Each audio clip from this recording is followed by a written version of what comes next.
This boat dropped $40,000 in 6 months, and it still has not sold. In January of 2020, a 2009 Beneteau Oceanis 38 appeared on the Gulf Coast brokerage circuit with an asking price of $95,000. The seller, a longtime owner, had maintained the boat to a reasonable standard and expected interest to follow. Showings trickled in, but weeks turned into months without a serious offer. By March of 2020, the broker recommended a 5% price cut, dropping the ask to $90,250. The reduction brought a brief uptick in inquiries, mostly from out-of-state buyers or those seeking a deep discount. Still, no contract materialized. By October of 2020, after more than half a year on the market, a second cut brought the price to $84,000, totaling a 12% reduction from the original. The boat had now crossed the 180-day mark, accumulating slip fees of nearly $7,000 and insurance premiums that had risen another $600 since listing. Financing costs ticked upward as well, with the owner still carrying a balance at 3% interest. The broker, following industry practice, staged another round of open houses and digital marketing, but the listing continued to linger. In June of the following year, with 235 days on market and carrying costs mounting, the seller agreed to a third cut. The ask dropped to $76,000, a full 20% off the initial price.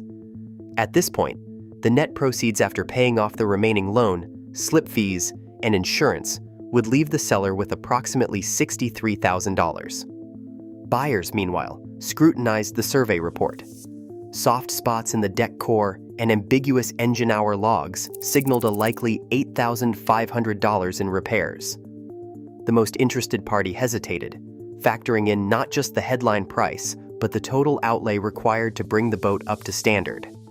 Ultimately, the boat changed hands for $72,500. The cumulative price cut reached 24%, yet the sale only closed after the buyer assumed responsibility for repairs. The seller, after months of waiting and thousands spent on holding costs, walked away with far less than expected. The listing's journey, from optimistic ask to final sale, raises a question that echoes across the market. Why do such deep discounts fail to unlock liquidity? The answer lies beyond price alone. A 20% price cut on a mid-size sailboat seems, on paper, like it should draw buyers out of the woodwork. But the reality is more stubborn. The average 35 to 40-foot production sailboat now lingers on the market for well over 200 days, sometimes closer to 250 days, despite repeated reductions. This is not a matter of sellers refusing to budge. It is about the psychology of buyers meeting the hard limits of the market itself. Anchoring plays a quiet but powerful role.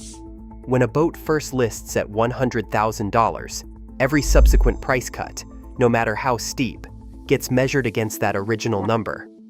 Buyers, especially in a market with rising inventory, interpret each reduction as a sign of desperation or hidden flaws.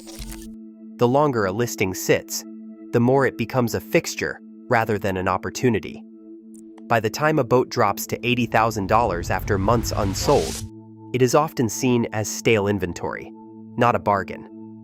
But even aggressive repricing cannot conjure up demand that is not there. The pool of ready, qualified buyers has grown shallower. Demographic data from NMMA shows the median age of sailboat owners has climbed to 55, with first-time buyers under 35 now making up less than 10% of the market. Participation in the sailboat segment has dropped by more than 10% since 2019. These older, more experienced buyers tend to be less impulsive and more attuned to total cost than headline price. They are not waiting for a fire sale, they are waiting for the right fit. Financing has tightened as well. Marine loan rates now average 7 to 8% APR, and lenders routinely require 30 to 40% down on used sailboats. That is a steep hurdle, especially for buyers who also face higher insurance premiums and slip fees. The result is a market where cuts in asking price do little to expand the pool of serious buyers. Instead, the same handful of cautious, cost-aware shoppers circle listings, running the math on total outlay and walking away if the numbers do not make sense. The illusion is that price is the lever that moves inventory. But the real constraint is buyer depth, the number of people both willing and able to transact at any given moment. When that pool shrinks, no amount of discounting can restore liquidity. Price cuts alone cannot overcome the structural limits of demand, and so listings linger, anchored not just by their original ask, but by the realities of a market in demographic and financial transition. Monthly slip fees for a 35 to 40-foot sailboat now average between $800 and $1,000 in most U.S. coastal regions, with annual increases of 25% since 2021. These carrying costs, once absorbed quietly in the background, have become a frontline friction for both sellers and buyers. For a vessel sitting on the market more than 200 days, the owner can expect to spend $7,000 to $12,000 simply to keep the boat in a berth, not including insurance or loan interest. These expenses accumulate regardless of how aggressively the listing price is reduced, eroding any perceived savings from a headline discount. Buyers, meanwhile, approach each listing with a spreadsheet mentality. The advertised price is only the starting point. Insurance premiums for older sailboats have climbed sharply, especially in hurricane-prone states, often adding $1,200 or more per year. Lenders require 30 to 40% down on used boats, and many will not finance vessels over 20 years old or those with unresolved survey flags. The financial barrier to entry grows steeper with each additional friction, shrinking the pool of ready buyers. Fit is another silent filter. The so-called wrong boat archetype, heavy cruisers from the 1980s with dated interiors, niche rigs, or outmoded layouts, can linger for months regardless of price. These models attract a narrower set of buyers, many of whom are deterred by anticipated refit costs or limited resale potential. Even when a boat appears well kept, survey reports often reveal costly surprises. Soft deck cores requiring $5,000 to $12,000 in repairs, non-marine electrical wiring, osmosis blistering, or ambiguous engine hour logs. Each red flag becomes a negotiation point or a reason to walk away. Surveyors routinely flag these issues, and their estimates carry weight. A $6,000 hull repair or a $3,000 electrical upgrade can turn a discounted listing into a financial liability in the eyes of a cautious buyer. The result is a market where both visible and latent costs stack up against liquidity. Price cuts may draw attention, but they rarely erase the total outlay required to bring an older production sailboat up to standard. The gap between theoretical value and transactional reality widens with every new slip invoice, insurance renewal, and survey finding. Geography creates its own set of obstacles for would-be buyers and sellers. Most 35 to 40-foot sailboats listed in Florida, Texas, or California are hundreds or even thousands of miles from the highest concentrations of active buyers in the Northeast and Midwest. Moving a 38-foot cruiser from Miami to Annapolis or Chicago is not a trivial expense. Overland transport quotes routinely range from $8,000 to $15,000, depending on distance, permits, and seasonal demand. For many buyers, this cost alone wipes out any headline discount.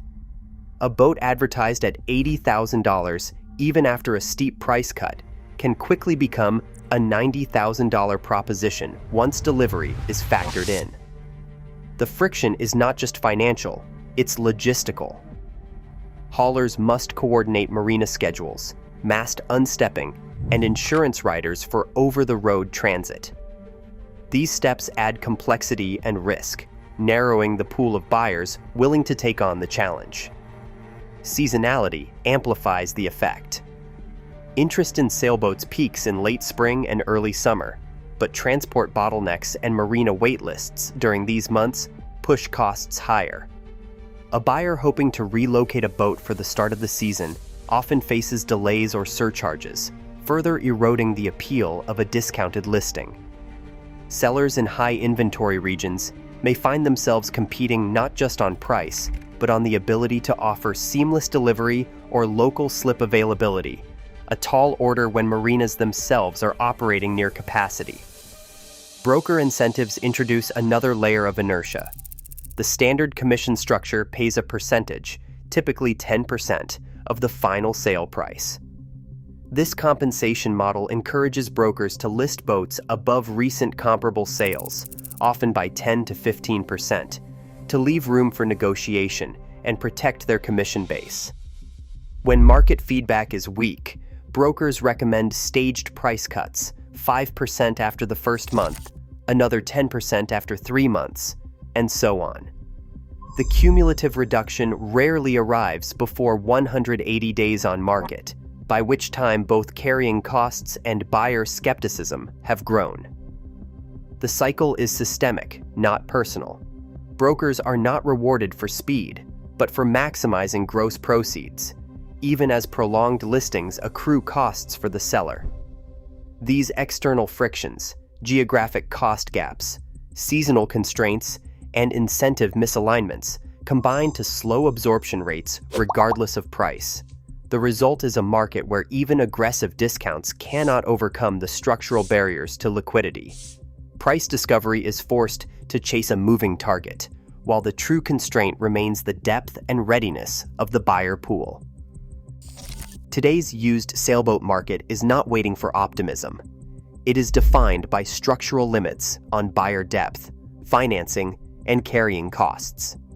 Liquidity is not a function of optimism, it is a function of buyer depth. In this market, price cuts alone cannot manufacture demand. Leave your perspective in the comments.